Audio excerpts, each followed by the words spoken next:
Election commission বিজ্ঞপ্তি দিলেই প্রত্যেকটা রাজনৈতিক দল তাদের মতো করে তাদের কৌশল অবলম্বন করে নির্বাচনে অবতীর্ণ হবে।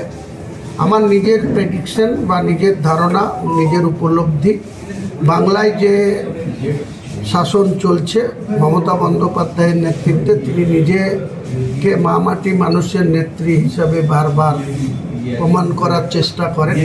কিন্তু আমরা দেখেছি 2011 সালের 20শে মে যেদিন মুখ্যমন্ত্রী হিসাবে শপথ নিয়েছিলেন, তিনি বলেছিলেন প্রত্যেক শনি রবিবারে আম জনতার সঙ্গে, আম আদমিদের সঙ্গে কথা বলবেন কালীঘাটের বাড়িতে ঢুকে। কিন্তু আমরা আশ্চর্য হয়ে গেছি, যখন সিপিএমের সরকার ছিল, জ্যোতিবাবু তার ইন্দিরা ভবন থেকে বেড়াতো সল্টলেকের, সেখান থেকে আলিমুদ্দিন স্ট্রিট হয়ে রাইটাসে যেত।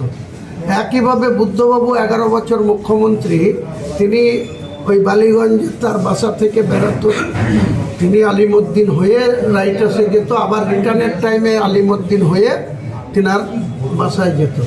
আর মুখ্যমন্ত্রী কালীঘাটের বাড়িতে যে মানুষের সঙ্গে দেখা করা তো দূরের কথা, আজকে তার ক্যাবিনেটের সদস্যরা তার সঙ্গে কথা বলার কোনো সুযোগ পায় না।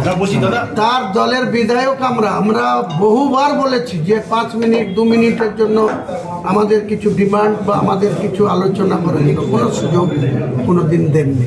উনি এত অস্থিরতা দেখান, এত ব্যস্ততা দেখান, বিধায়কদের সঙ্গে কথা বলেন না। যে বিধায়কদের উনি নিজে 2021-এর ভোটে নন্দীগ্রামে 1956 ভোটে শুভেন্দুর কাছে হেরেছিলেন। তাহলে আমরা যারা নির্বাচিত ছিলাম, সেই নির্বাচিতরা কিন্তু আমার দলনেতা তৈরি করে তাকে পরিষদীয় নেত্রী করে তাকে শপথ নিয়েছিলেন।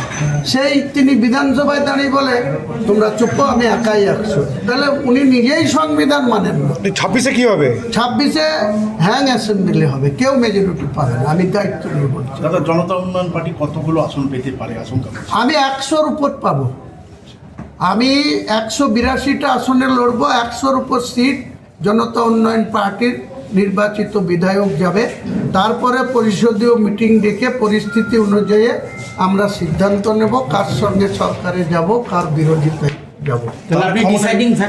নিশ্চয় আপনাকে দায়িত্ব নিয়ে বলছি। তাহলে ক্ষমতায় আপনাকে দেখা যাচ্ছে নিশ্চিত থাকতে পারে। আপনার দাবি কি থাকবে? আর দেরি করতে হবে না, মানে টাইম।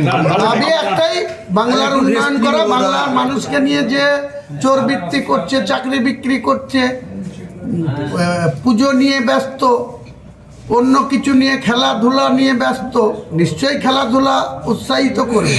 তার মানে এই নয় খেলার নামে মেলা করে বেড়াবে, শিল্পর নামে মেলা করে বেড়াবে। কোনো শিল্প নাই, কারখানা নাই, কর্মসংস্থান নাই, এসব আমরা প্রায়োরিটি দেবো। ডেপুটি সিএম এর দাবি করবেন? নিশ্চয়ই করবো। সিপিএম এর সঙ্গে আশা আছে, চেষ্টা চলছে কিন্তু সংকীর্ণ।